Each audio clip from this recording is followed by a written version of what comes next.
세월이 하수상한 때인지라 대통령과의 회담에서 할 말을 다 했습니다. 많은 얘기가 오갔지만 정답은 하나도 없었습니다. 대통령과의 담판을 통해서 이 땅의 민주주의 회복을 기대하는 것은 무망하다 하는 것이 제 결론입니다. 지금 노웅래 실장이 이 설명을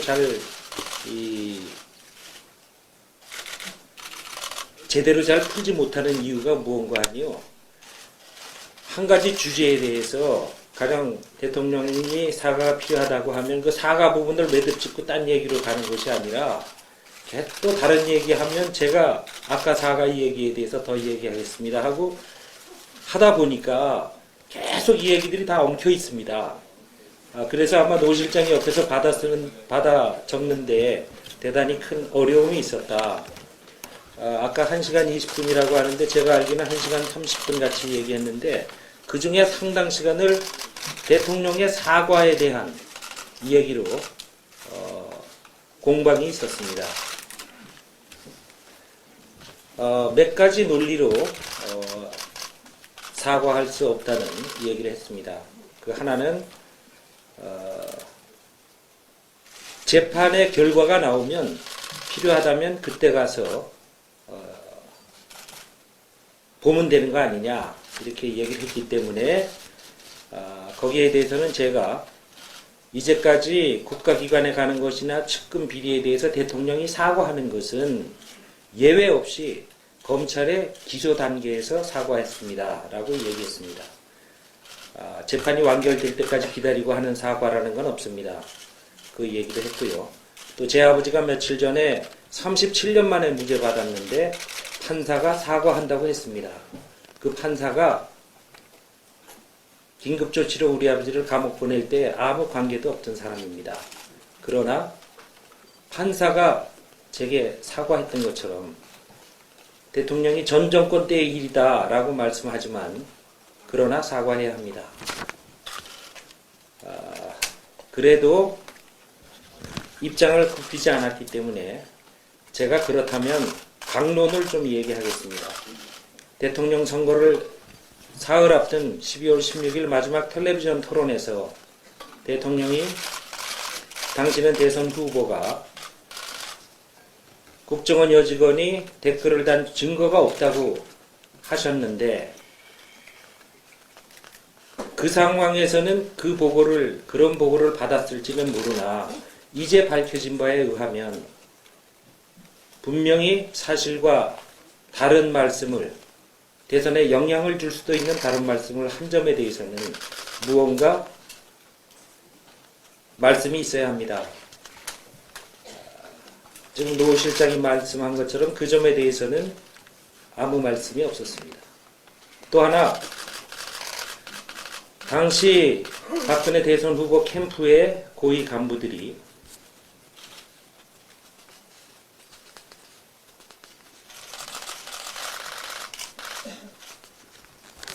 검찰이나 경찰의 간부들과 내밀한 관계였다는 것이 속속 드러나고 있고 특별히 부산의 유세장에서 NLL 대화록을 낭독한 점에 대해서는 분명히 말씀이 있어야 합니다. 거기에 대해서 조금 전에 말씀한 것처럼 정문원 의원이 미리 얘기했고 모 월간지에도 다 그런 기사가 사전에 났었다라고 답변을 하시길래 정문원 의원이 얘기한 것과 월간지에 실린 내용과는 상당히 차이가 있는 대화록을 낭독한 것이고 그 대화록은 나중에 국정원이 공식적으로 공개한 내용 그대로 정확한 내용을 읽은 것으로 봐서 그것은 그렇게 말할 수 있는 것이 아닙니다. 등등의 이야기를 했습니다.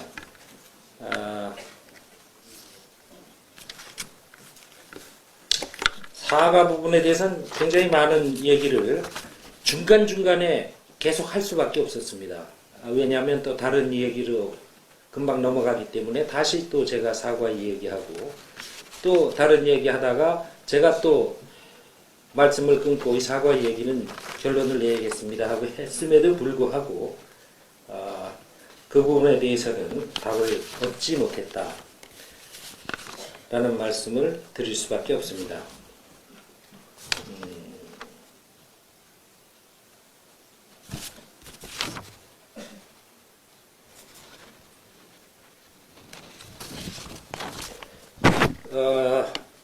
먼저 민생에 대해서 많은 얘기를 했기 때문에 대통령과 황우려 대표가 모두 발언에서 민생 중요하다는 얘기를 주로 했기 때문에 민생에 대해서는 우리도 여야가 힘을 합쳐서 민생을 위해서 적극 노력해야 한다는 데는 입장이 같다.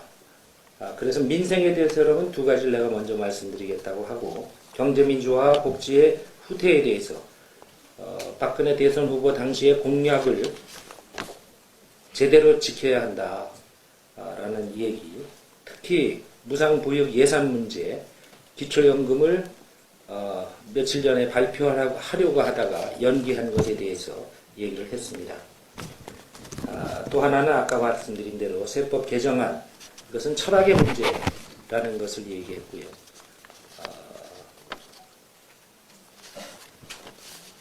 부자 감세 철회만으로 앞으로 5년 동안에 50조 정도의 재정을 확보할 수가 있는데 거기에 비하면 월급 생활자나 서민과 중산층의 유리지갑이나 저금통을 털어서 걷는 규모는 대단히 작다 하는 것을 지적하고 그렇게 가야 된다 하는 말씀을 했지만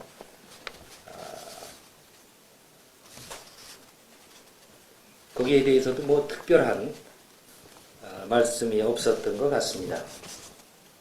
다만 아까 말씀한 대로 부자 감세 철회 부분에서 법인세 율을 예전처럼 25%로 상향하는 부분에 대해서는 본인의 소신이 그래서는 안 된다는 것이다 라는 얘기를 분명히 입장을 밝혔습니다.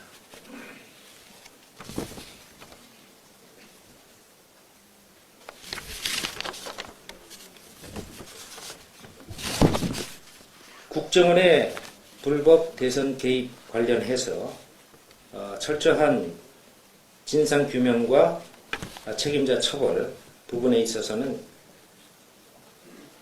어쨌든 국정원이 선거나 정치에 개입하지 않도록 하겠다는 생각은 분명하다. 그것은 곧 발표할 국정원이 마련하는 개혁안을 보고 판단해달라 하는 것이 답변이었습니다.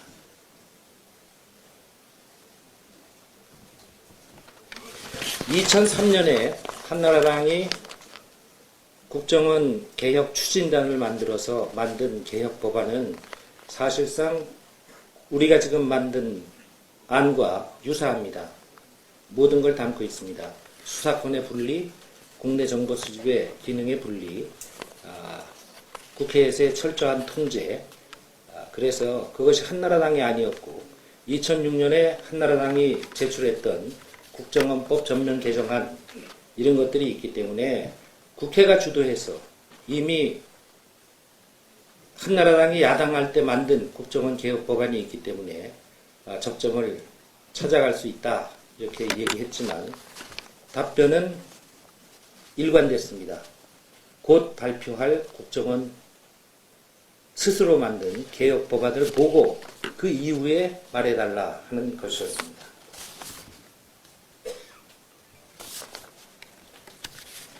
국정원 개혁에 대한 내용과 절차에 대해서 되게 그런 얘기가 오갔고요. 최동욱 검찰총장에 대한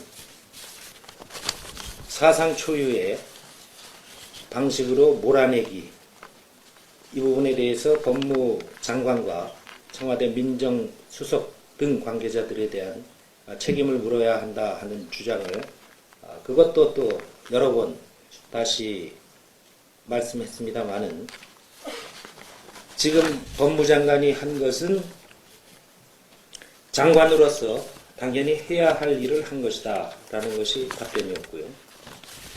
그래서 제가 당연히 해야 하는 일을 한 것이라면 옳고 그름을 가르는 것이 전문가인 검찰 집단이 평검사부터 간부들까지 이렇게 술렁이고 반발한다는 것을 어떻게 설명할 수 있겠습니까?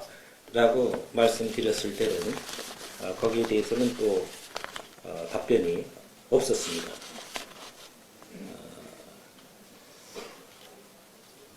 검찰총장은 워낙 중요한 자리인 만큼 그런 의혹이 제기됐을 때 방치하고 있을 수만은 없다 하는 입장을 여러 번 제게 강조해서 얘기했고, 저는 그것이 신문에 실리기는 했지만 소문 수준에 불과한데, 그런 소문이 있을 때 모든 고위공직자를 이렇게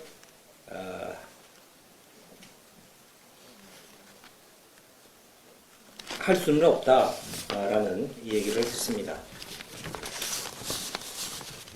많은 얘기가 오가기는 했는데요.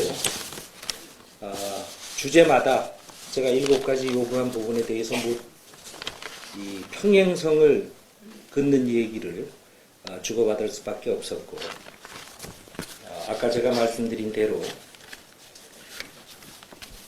대통령과의 담판을 통해서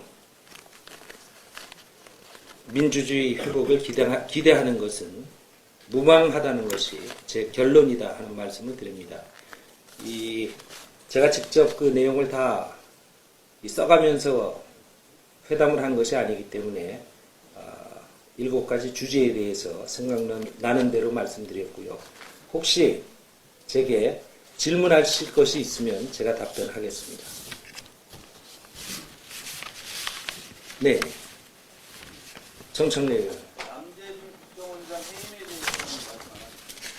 남재중 국정원장 해임에 대해서는 국정원의 인적 제도적 청